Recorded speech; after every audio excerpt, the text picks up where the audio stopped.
What's up to Lion Talk Live? We love you too, buddy. What's going on, guys? It is Aiden Hutchinson.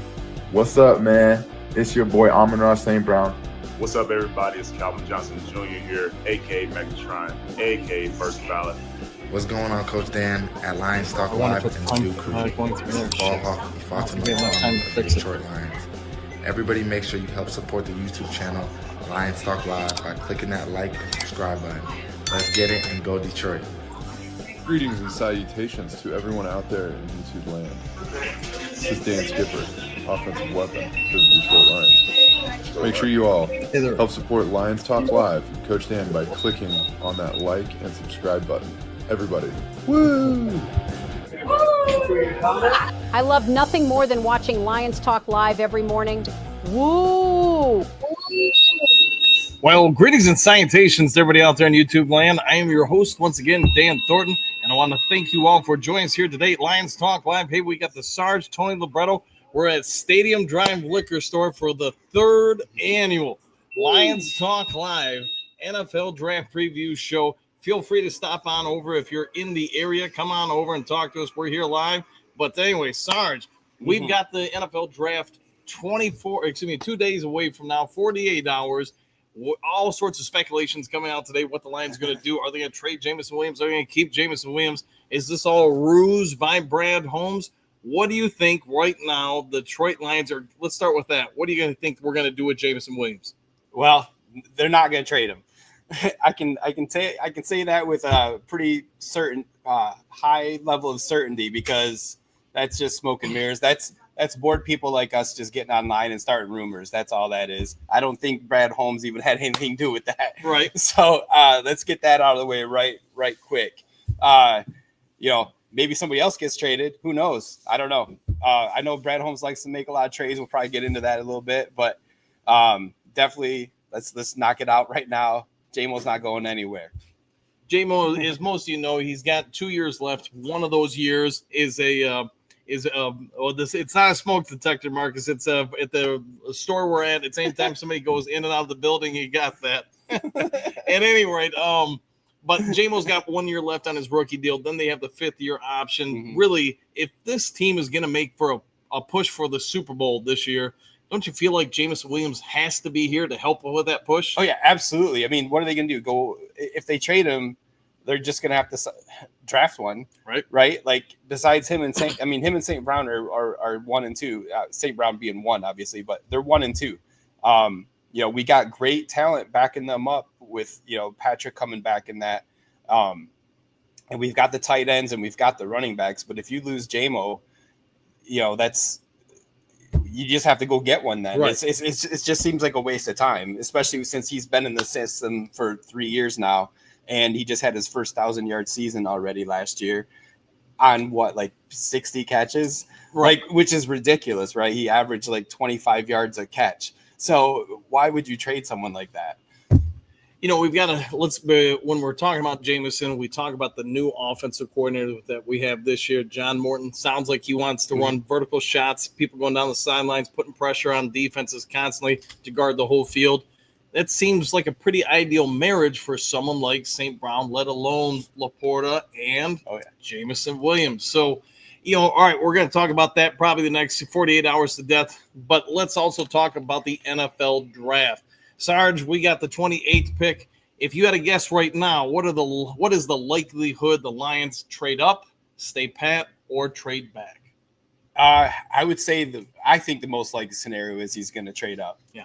If he has a willing partner, he's been repeating himself. He's been saying it a lot. It seems like the last few weeks or maybe months. It's all been blending together since the season ended. Right. That you have to have a willing partner to trade up. He's like, there's got to be two. It takes two to tango, right? So, in my opinion, he's looking for that person. That's why he keeps saying it. Right. There's no smoke and mirrors there. He's like, hello, anyone want to dance with me here? So I think he's trading up. He's traded up in every draft. He's either traded up or he's made a trade in every draft. It seems like, other than the first one when he stayed put and took Sewell. Right. Like, or I'm sorry. Yeah, Panay Sewell slipped to him. Panay Sewell slipped down to 6 or 7, wherever they got him. I don't remember. Obviously, they stayed pat at number 2 when they took Hutch, but that was a no-brainer. So, and he still was traded later in that draft to get JMO. So, you know, he trades a lot. Staying put at 28, I mean, that's probably the next likeliest scenario in trading back. I don't think there's, unless there's a quarterback like Jackson Dart or something that dropped and someone's trying to jump back into the first round, then I can see that happening. Get that fifth-year option. Yeah, to get that 5th-year option on a quarterback. But I think the most likely scenario is he trades up, maybe only about 10 picks or so. I'm not saying he's going to get into the top 10 or anything like that, but 10 picks or so, he probably wouldn't have to give up a whole lot. You know, you start talking about, let's just say the Lions do trade up to like 20 or, you know, like last year where they trade up a couple spots and they got Terrion Arnold. There are so many different options. It would appear if Brad wants to go offensive line, there's a lot of options. He wants to go defensive end, there's a lot of options. If he wants to go wide receiver or defensive back or really anything you want, what do you think more than likely if Brad Holmes is going to make that move forward to grab somebody, what do you think he's going after? If he's going up, I think it's only one of 2 positions. I think it's edge because, you know, we need an edge guy. I think that's the most likely scenario. But the other one is, too, there's actually quite a few good offensive guards in this draft. You know, the top end of them are like Booker from Alabama. I've seen him do a couple of interviews, and I think that dude's awesome. Yeah. He could be one that they go up for, even though I think I think the plan right now, and I could be totally wrong, but I think Mahogany is supposed to be filling that position. Maybe moving Glasgow back over and putting Mahogany on the left side. But if someone like Booker is sitting there at 17 or 18 or 19, you know, there's a good chance they go out and get him because that guy's going to be a stud for a long time. And plugging him into that offensive line, would be sick. Right. So that could be an option, but I think the most likely option if he trades up is because there's a defensive edge guy that slid down a little bit further than they thought. I think most of us would assume that the top defensive end in this upcoming draft is going to be Carter out of Penn State. It would take quite a bit, I think, for the Lions to either trade up to get him or for him to fall back for the Lions to get him. So let's assume he's off the table. Yeah. Who do you think are some of the other options realistically that would be an ideal fit for this team? Because we always hear the Mike Greens or Pierce Jr. or whatever. They seem like a little bit undersized by Lions standards for ends. So are there some other options you think would fit? Well, the guy from Georgia that played hurt most of the year, I read that Michael Williams. Yeah. Yep. I think he's a bigger guy, and I could be wrong. You guys can tell me. I think he could be a good option. Or the I have no idea how to say his last name, but it starts with an E.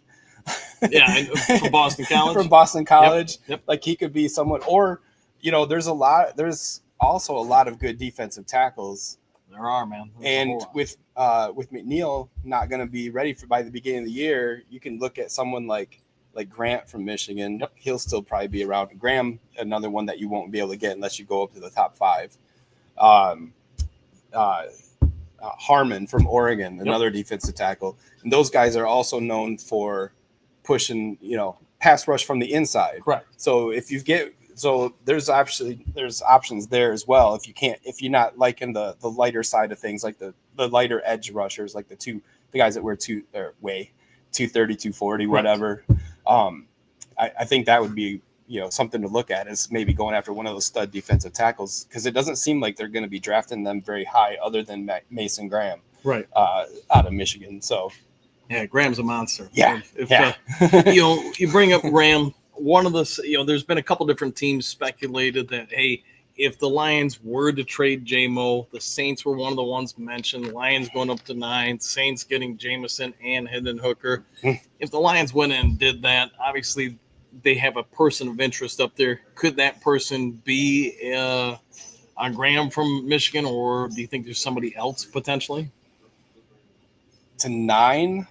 That's quite a move up. That's, maybe. Or what's Jihad Campbell, or from that line? But he's a linebacker, right? Like I get he's he'd be an outside guy. Yep. But maybe someone like him, if they're in love. I mean, they do like linebackers in Detroit. So we got about 50 of them on the 53-man roster. Yeah, right on. So maybe someone like him, or maybe there's some crazy run on quarterbacks for some reason, even though probably only one should be drafted in the first round. But if all of a sudden teams start getting desperate, and at number 9, Carter's still sitting there for some stupid reason, but right. I think he's gone by pick 3. I think the Giants aren't going to take a quarterback, and I think Travis Hunter's going 2 to the Browns. So I do too. I think the top 3 picks, are going to be Ward, Hunter, and Carter. After that, it's a crapshoot right. For sure. But I think those are the first 3. So yeah, number 9. That's the thing too. Even though Saints might be dangling that, or in this scenario, I guess it'd be us dangling it. I don't know if someone's worth going up to 9 for.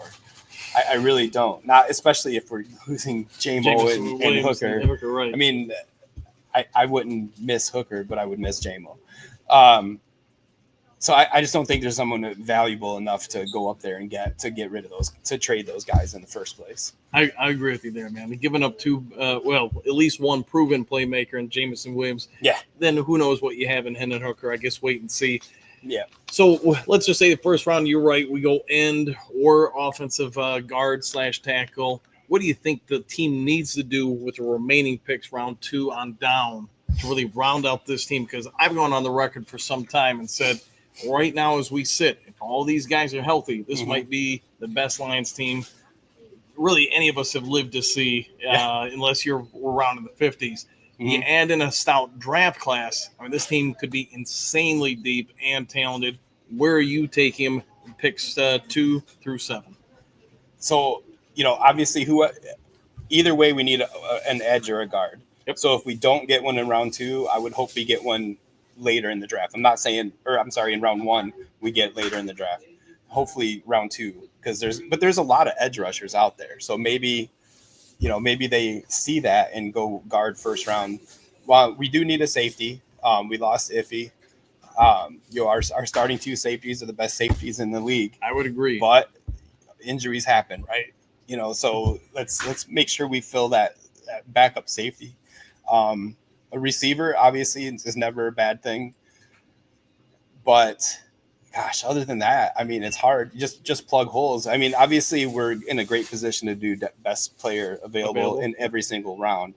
I mean, they did that last year when they took Rakestraw in the second round, even after they took corner in the first round. So I definitely would like to see a little more competition for that third running back spot. Yeah. Like, I love Craig Reynolds, but I also know if there's availability to get another stud there later, because Montgomery's only there for one more year. Oh, yeah, I think one more year. So, so that's always something to always keep in mind later in the draft, especially. We've got 7 picks. I don't think we have a 5th rounder, right? And we have 2 7-round picks. Correct. So that'd be my safety for sure. Edge, obviously, if we don't take one in the first round, and wide receiver, running back. So let's talk about it real quick. For those who don't know, we do this every year, the NFL Draft Preview Show. This is the 3rd straight year we've done it. It's at the Stadium Drive Liquor Store in Kalamazoo, Michigan. You can stop on down, see Mandy, see Mom, see Richie. They're all smiling, give us a thumbs up. But, hey, we always try to help friends out, so it's a great place. Usually get a pretty good turnout for it, so feel free to come on down. We're going till 6:30, so you got about 16 more minutes if you want to fly on over. So the team, let's look at last year. Obviously, the defense had a ton of injuries. They brought back just about everybody on the defensive line that you could really imagine outside of Zadarius Smith. Do you think he resigns? I do. I think they're having talks right now. I think I've actually read or seen, one of the NFL analysts say that they're in talks. Like, I think they're just waiting to see what happens, not necessarily with the draft, but just what happens throughout the draft and camp and all that. And Zadarius is old enough now where he doesn't need to go through all of the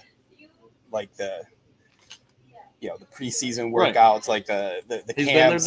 He's done all that. So I think they're just waiting to see how the draft shakes out. Like, it's not inevitable that he resigns, but I think there's like a 90% chance that they're going to bring him back.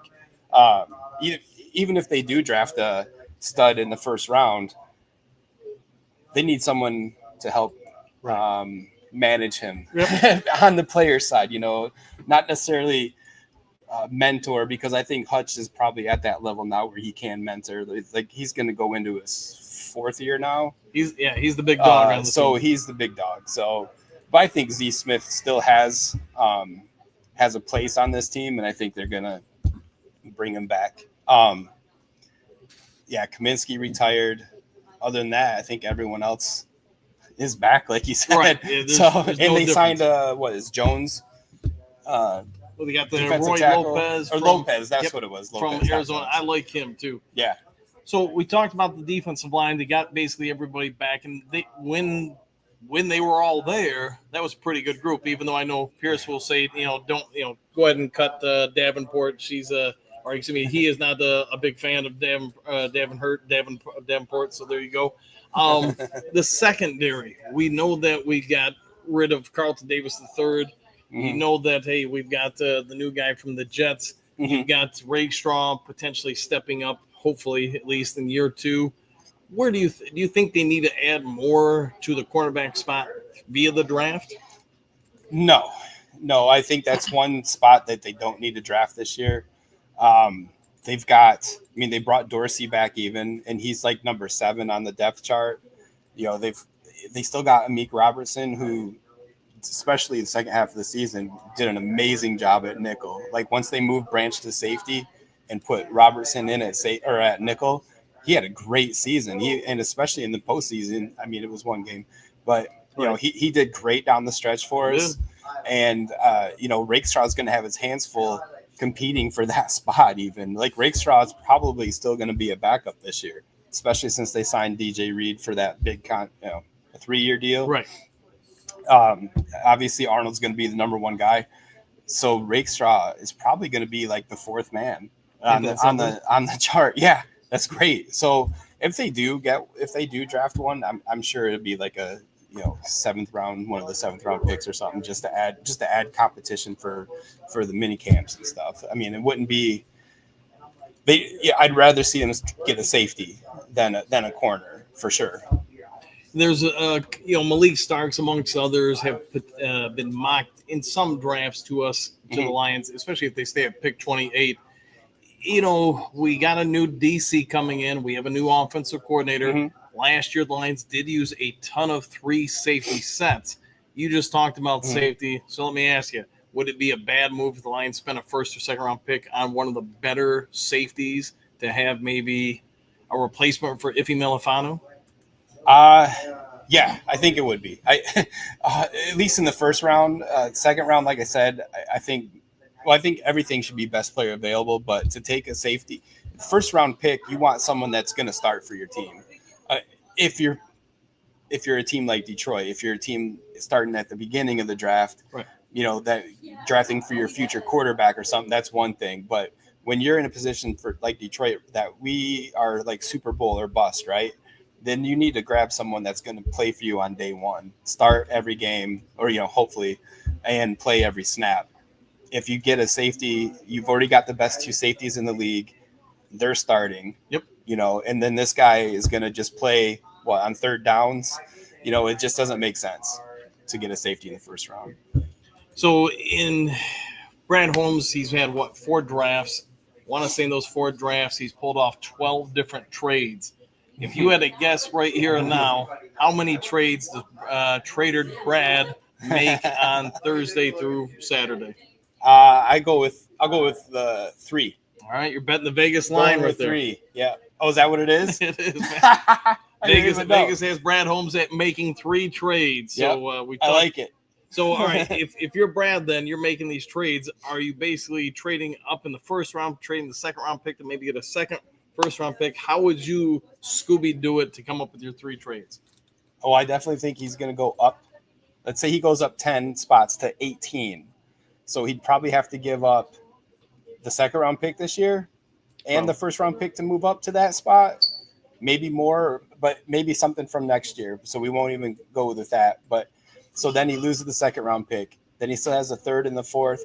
I think the other 2 picks he moves back to recoup the picks that he lost. Right.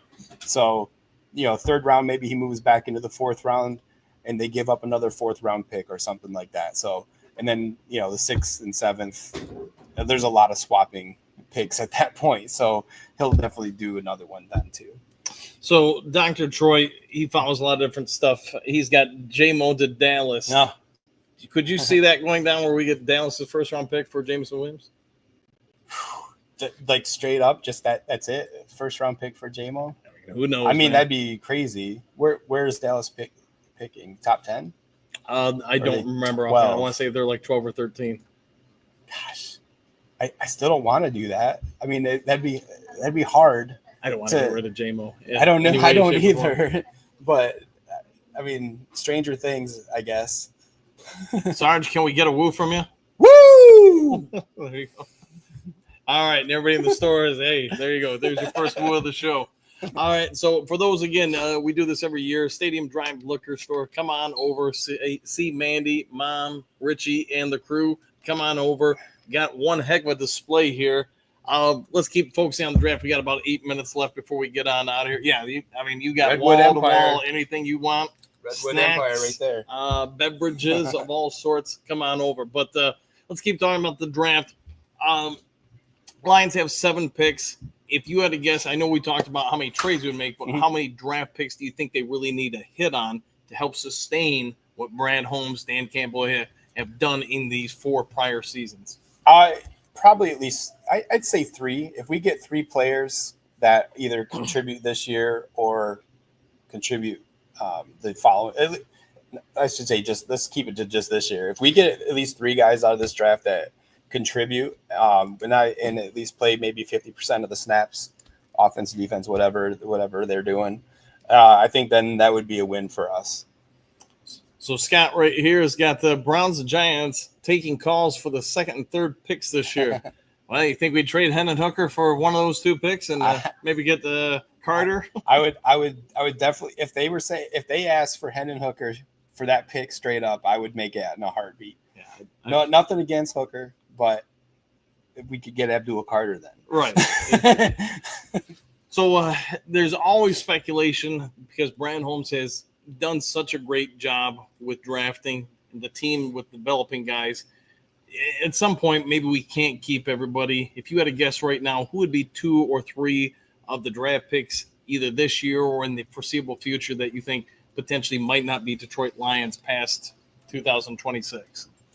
That we players on the team right now? Right. Oh, well, we've signed a lot of the core already through past that, right? So, well, I mean, gosh. You got Laporta, you got Gibbs. Yeah. You got J-Mo, which been a target the last couple of days. Seems like Captain Jack. Man, you can go through the list. I mean, I want to keep all of them, right? But we probably can't keep all of them. Rakestraw maybe, just because we're, Reader's going to be around for 3 years, and so is Arnold, obviously, for the next 3 years. Right. But I guess we have, because after the first round, it's 3 years guaranteed on the team, or is it 4? It's 4. It's 4. So after the first round. I mean, I see Decker maybe not being around, but that might just because he's retiring. Same with Frank Ragnow. But they weren't, I guess they don't count because they weren't some of our draft picks from years past. But, gosh, that's tough. I don't know. Because they have so many of them already locked down. Kirby, do you keep Kirby? Kirby, I mean, I feel like you have to after last year. He was, but then again, if they do go out and get a safety in the first or second round, maybe that's a clue that he's not sticking around. Depends, again, it depends also what these guys want. Right. Money wise. Like if Kirby wants to get paid and they know they have to pay Branch still, who you keeping, right? You got to keep Branch because he's a little bit younger.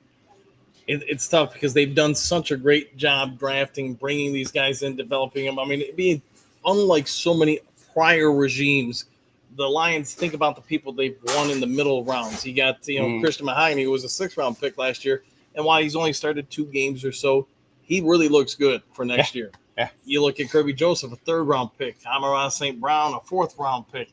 You've got a lot of different guys that have come in, probably outpaced by Lions standards in a landslide their production value. Derek Barnes, we just re-signed to a 2nd contract. Yeah. He was the 3rd-round pick. And at some point, I get maybe you can't pay everybody, but if on this week's draft, round 1, 2, or 3, the Lions select I hate to say it, a wide receiver, a safety, do you start looking over at some of those guys and saying somebody ain't here a year or 2 from now? Yeah. Or even, I forgot, Josh Pascal was the 2nd-round pick. Yeah. And I like him. I actually met him, so that I'm a little biased on that, I guess, because I met him and he was a super nice guy. But, he's one of them that maybe doesn't get signed again. Levi only came back on a 1-year deal. Right. So, 1-year deal. I mean, there are a couple more that I forgot about. But, yeah, I think I agree with what you're saying. This draft could tell us what they're looking at for the future. All right. So, Sarge, what do you got here? Coach and Sarge is under contract, for another 3 years. For 3 more years. You're right. Okay. So, all right, Silver Surfer's laughing. Detroit will be able to sign guys as we replace Decker, Ragnow, and Sloan. So let's talk real quick about Ragnow and Decker. Mm-hmm. Both of them, I want to say they were drafted right around 2016, so the Quintricia era. I mean, they've been prominent Lions for a long time. Yeah. The fact that they're still here says something about it. But what do you think? Do you think it's time to start looking at replacing those 2 guys? Well, yeah, especially Decker, and Ragnow's had such a lot of injury history, even though he was great last year. He was. He played every game. But, Decker up there in age, maybe that's what we start looking for. Maybe not this draft, maybe next year, but definitely those 2 are going to need to be replaced in the next couple of years.